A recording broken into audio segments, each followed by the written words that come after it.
இப்போ எனக்கு சொத்து கிடைக்குமா கிடைக்காதா? உனக்கு ஒன்றுமே கிடைக்காதுன்னு நான் தான் சொல்லிட்டேன் முன்னாடி. இங்கே பாருங்க, அப்பா அம்மா கொண்ட மாதிரி நான் உனக்கு போட்டு ஏன் அப்பா அம்மா கொள்ள நீ யாருடி உன்னாக்கு போஜரி பண்ணி துளசி மாதிரி வச்சு தாலியை கட்டிட்டு எங்களையே மிரட்டுறியா?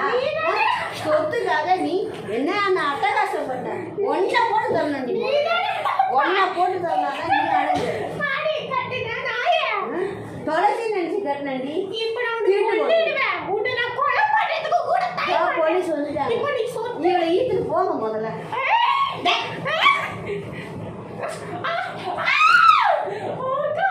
ஆகாஷ் இல்லை ஒன்றும் இல்லை, இவளை தூக்கிட்டு போங்க.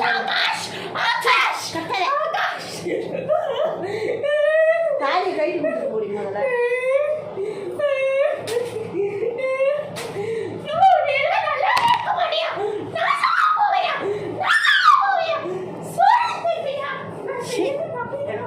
தொல்லை விட்டுது. மாயா துளசியா நடித்து நம்ம உசுரை எடுத்து ஆக மொத்தம் என் வாழ்க்கையை நாசமாக்கிட்டா. அறிவு கெட்டவ பெண்டண்டை கொடுத்த பாவத்துக்கு அதை கொண்டு வந்து என்ன ஏமாத்திட்டு இருக்கா உட்காந்து.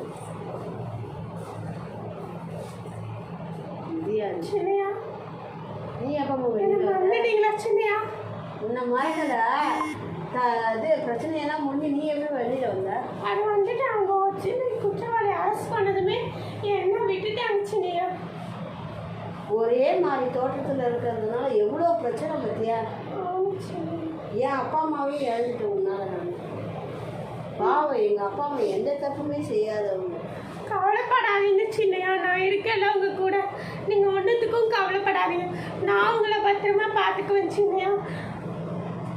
அந்த மாயா துளசி மாதிரி நடித்து என்னென்ன அட்டகாசம் இருக்கிற பணத்தை எல்லாம் சுருட்டிக்கணும், நகையெல்லாம் சுருட்டிக்கணும், என்ன அட்டகாசம் பண்ணிட்டு. ஆகாஷ் ஏதாச்சும் இங்கே வேலை இருக்கா ஆகாஷ்? வேலை எதுக்கு?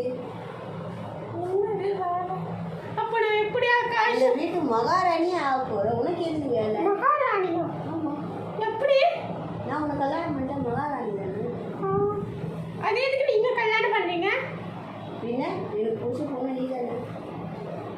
அப்படியா? துளசின்ற பேரை வச்சுதான் அவ என்னை ஏமாத்தினா. இது என்ன நம்பவே முடியல. அடுத்த வீடியோவில் பார்ப்போம். அடுத்த பாட்டு வரும், வெயிட் பண்ணுங்க.